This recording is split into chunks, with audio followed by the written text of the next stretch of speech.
how difficult this must be for you. Do you? Military intelligence must know what happened, what went wrong. Tracking down leads. You're just one of many. How did the enemy know exactly where and exactly what time the raid was to take place? Do you believe I'm a spy or something? Certainly not. But how can I believe this? It's the truth. I'm not a mental case, you know. It happened just as I said it happened. It was not an hallucination.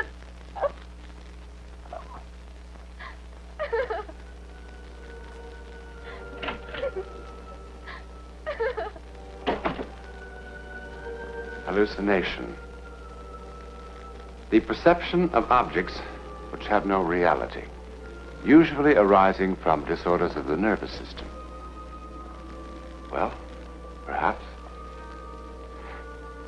But 3 of England's finest neurologists examined Emily McDougall all that summer of 1943 and found her nervous system quite normal. But what could it possibly have been but an hallucination?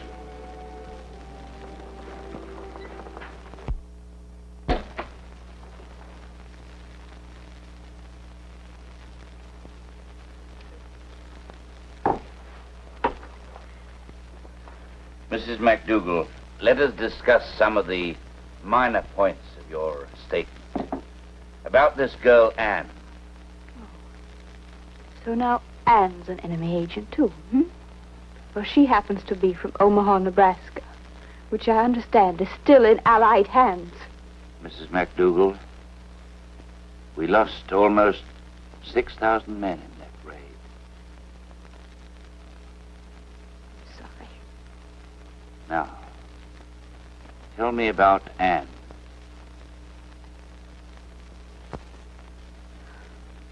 I'd corresponded with Anne for years. One of those pen pal things that start in school and just go on and on. Finally, she was able to afford a European holiday. And in May of 1939, I rented a little house in France, near Loise. Beautiful little house. Not 100 yards from the sea.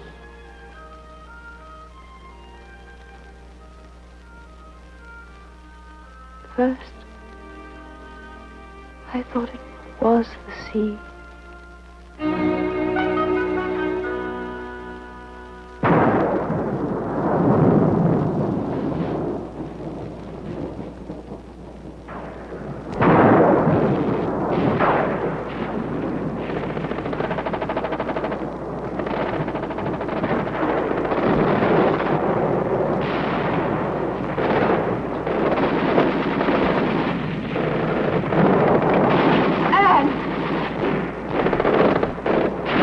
Suppose it is the war started.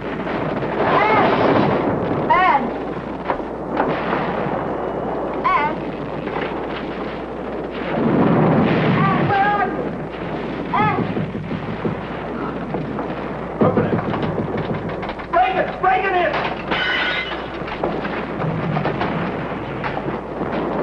Easy with him. What do you think he is, a sack of potatoes? Now get back and find a medical officer. Get him over here straight away.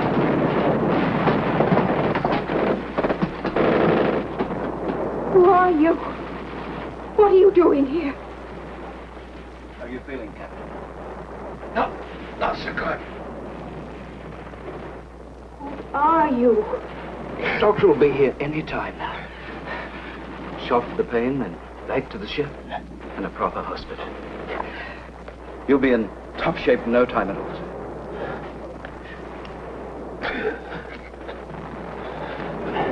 Come on. Take your mind off your troubles. Did you ever see such a bloody mess? Where were the ships, the planes? How could so many things go wrong? Hitler would dance a jig when he hears how we botched this one. He'll make August 12th a national holiday. Free beer and pretzels for everyone. Hang on. The doctor will be here any second. Answer me. Why don't you answer me? Sergeant, Sir? if the doctor shouldn't come in time, Now, don't talk like that, sir. if I shouldn't get back, all right. Look up my wife. Understand? Make it as easy as you can. Tell her I love her. Emily, I love you.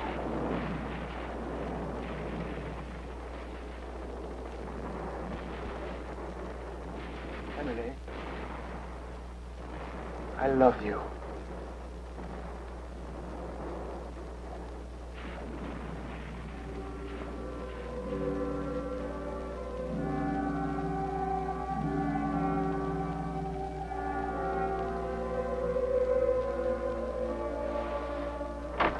Emily! Emily! Stop it! Stop it! What's the matter, darling? Everything's all right? Oh, come on now, calm down. Did you have a bad dream? Oh, it's only thunder, dear. There goes our picnic. It's an awful dream. There was a battle. And they brought this man in. And he was so badly hurt. And as he was dying, he called my name. Emily, I love you. Darling, I thought a librarian was just supposed to dust the books, not read them. The hero dying in battle with the name of his beloved on his lips, just like a romantic novel. It's not funny. But it was only a dream. It didn't seem like a dream. Dreams never do. Now look, we only have a few days left in France and we're going to have fun. You'll be back in that musty library soon enough. It didn't seem like a dream. Now you go back to sleep, darling.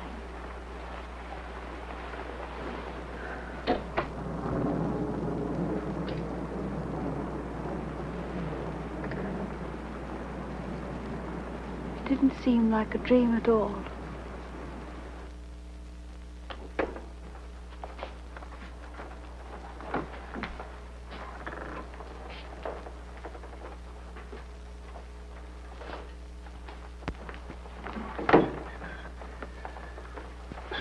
I'm sorry.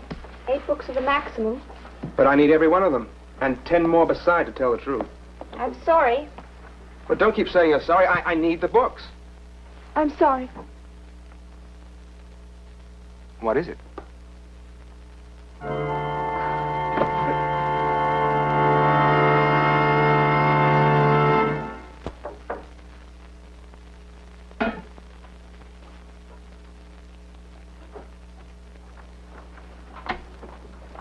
Hello? Feeling better? Oh, no. No! No! No, no. Please don't faint again. This is terrible. Just terrible. I shouldn't have run from the library when you fainted, but nothing like this has ever happened to me before. I made a girl blush once, but, well, everybody in town could make her blush. That was no accomplishment. Doctor said I fainted because I'm coming down with influenza. I'm glad. I mean, I'm glad because it wasn't because of me. Your name was on the nameplate on your desk, so I looked up the address in the directory. Well, better stay in bed and drink plenty of tea. A drop of whiskey wouldn't hurt either. Bye.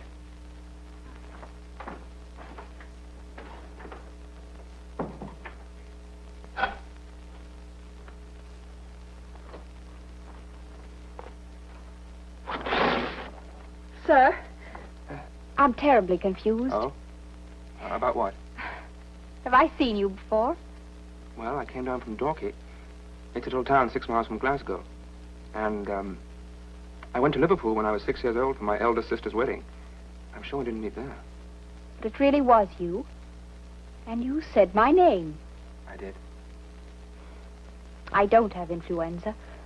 And I don't faint when a man looks at me. Good. And I'm not a neurotic or a hysteric or anything like that. Jolly good. I did dream about you. It was a terrible dream. Oh, I apologize. You're making fun of me. No, I'm not. Really, I'm very sympathetic. You're laughing at me. No, really. Go away. I'm not laughing at you, miss. Really, I'm not.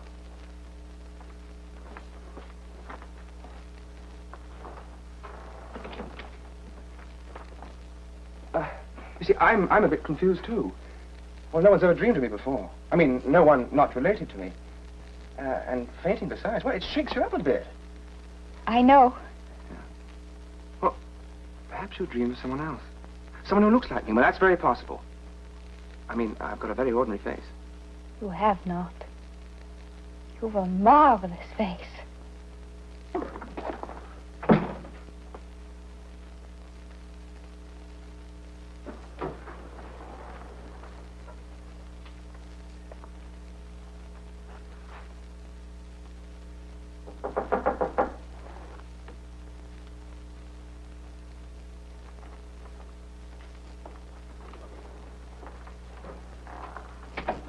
Well, thank you.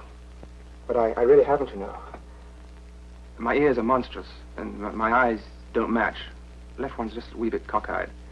And, oh yes, I have extremely weak chin. It's a family characteristic. Won't you have some tea? Oh, yes. I'd love to. You know, we talk like characters in one of those silly comedies where the audience laughs and eats chocolates and everyone knows it's going to turn out all right. But it doesn't turn out all right. No. Oh, no. A creature had a dream. Ate a bit of cheese before dozing off and had a dream. So it can't be. Huh, what nonsense. How do we know it's nonsense? How do we know it isn't? Some of it is true. In the dream, I married you. And now you've asked me. Don't you see? And if in real life we don't marry, is that how we somehow defeat fate? You're making fun of me. All right. I was badly wounded. You were dying. How do you know? Did you see me die? No, not exactly. Do you know I hadn't had one single childhood disease? Not even the measles? What makes you so sure I'm going to die that easily? How do you know I won't die in my own bed at the age of 97, surrounded by 6 generations of loved ones? Oh, Harry! No! We're not going to meet tomorrow night or the night after or ever. I'm all through batting my head against the stone wall of your superstitious mumbo-jumbo. For the future, I wish you nothing but pleasant dreams.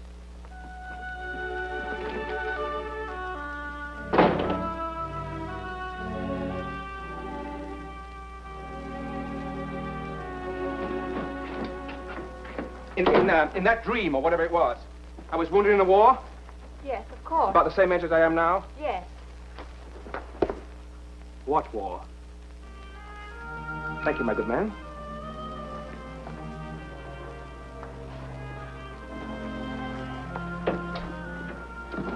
Marry me. All right.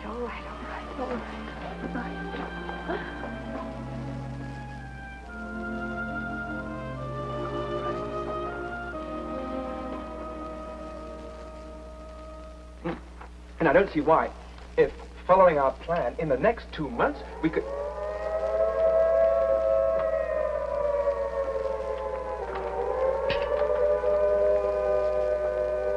There's nothing to worry about. Just an alert. First day of war is always the worst.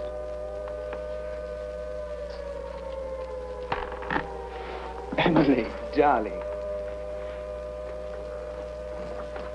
In about a month from now, Adolf will be on his bony knees begging our pardon. Can't you just hear the dear chap explaining the whole thing was a slight misunderstanding?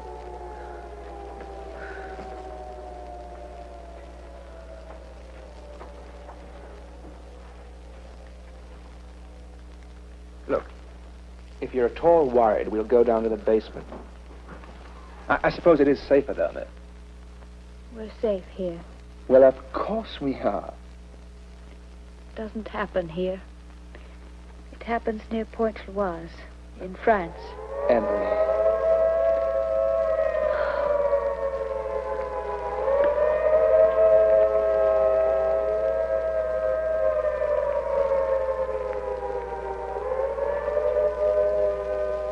Emily. It's already past August 12th, so it won't happen this year. Please, darling. Is it next August 12th? Perhaps even the August 12th after that.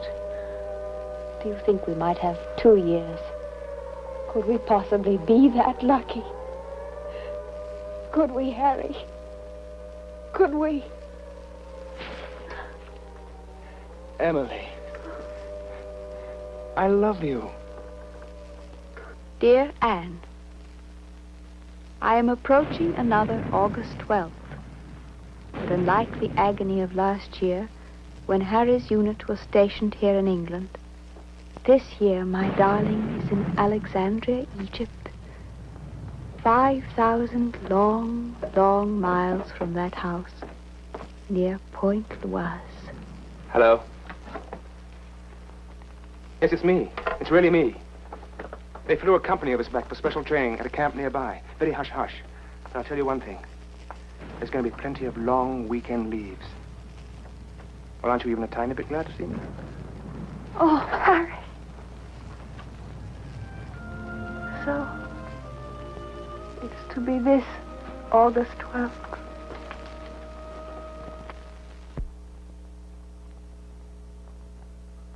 Harry? Harry? Yes, I'm right here.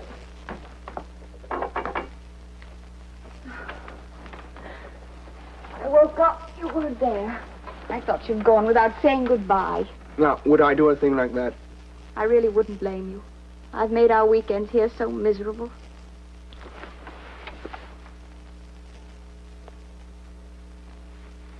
Why are you up so early? Oh, couldn't sleep. Why? No reason? How long have you been awake? I don't know. It's almost 5. I'd best start breakfast. Emily, Yes? you know, in that dream of yours, I was a captain, wasn't I? That's right. Thank heaven you're just a lieutenant. If some things are wrong, maybe everything's wrong. Yes.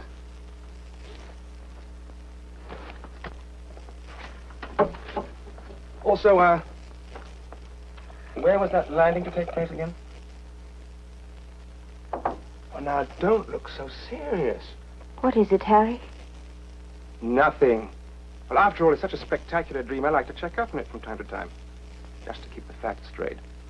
You know the dream as well as I. You know its point was. We're going to land in Norway. What? Somewhere near Bergen. Darling. Sometime in November. Ah. Is that true? Well, of course. Why didn't you tell me before? I can get court-martialed for even telling you now. Harry, if you ever lied to me about this. I wouldn't. Yes, you would. All right. On some distant August 12th, when GHQ says, off to Pointe-Loise, boys, I shall instantly phone you and say, guess what? What good would that do? If you didn't tell me the truth, I'd never forgive you. Even if my dream were insane, and you came back, or if you die of your wounds. Until I died, I wouldn't forgive you. Forgive me for what? Sparing you senseless worry? Denying us one honest moment before we said goodbye. Why, you sentimental little... I mean it, Harry.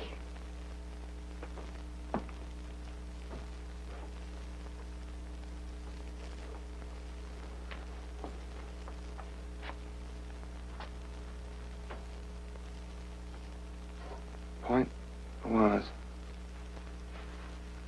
What? Oh, nothing. Nothing.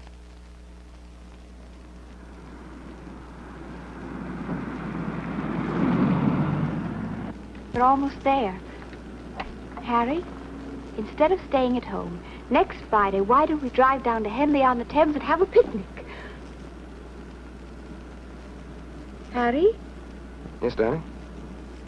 did you hear what I said? Oh, yes, darling. What is it, Harry? You meant what you said before, didn't you? About what? That if I lied to you, you'd never forgive me. Well, it's going to be in newspapers anyhow afterwards, so... And you're such an unpredictable little character, you might actually hate me for the rest of your life. It is France. And we are landing August 12th. But I'll come back to you, Emily. I will. No, no,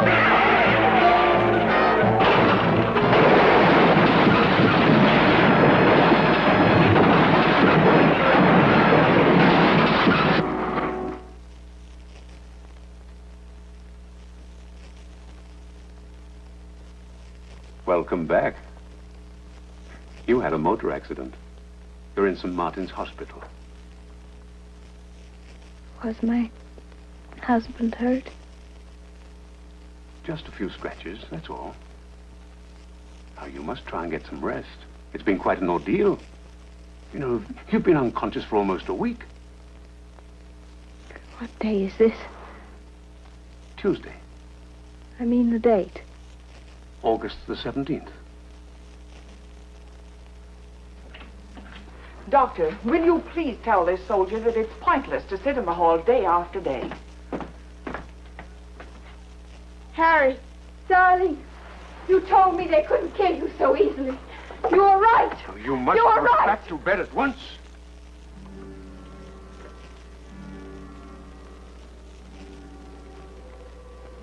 Harry's dead, isn't he? Please, you must go back to bed at once. A shock like this might kill you. It's all right, Doctor. I've been expecting this man for years.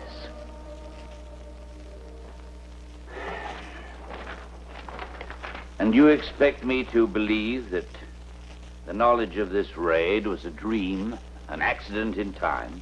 Believe what you wish. Mrs. MacDougall, I deal in facts. And the only fact I have is that you were in hospital, unconscious, in a delirium. And in that delirious state, you mentioned again and again the exact time and place of a raid that was yet to take place. He's dead now, poor chap, and you can't hurt him anymore with the truth. Did he mention the raid beforehand to you? Why won't you believe me? And so what did Emily's psychic experience really prove? That fate can't be changed no matter what? Yes, I suppose so. But if Emily had had a second chance, aren't you absolutely certain she would have chosen the dream and those few sweet years with Harry? And what about Harry MacDougall? What would he have chosen? Exactly what he did choose, of course. Because isn't that the whole point about fate? That given any number of second chances, they would always have done exactly what they did do. It would still and always end exactly the same way. Next week, and every week, we'll be bringing you the personal records of the rarest kind of human experience. Man's adventure in the world of the unknown. That mysterious psychic world beyond our five senses. This is your invitation to take with us that astonishing one step beyond.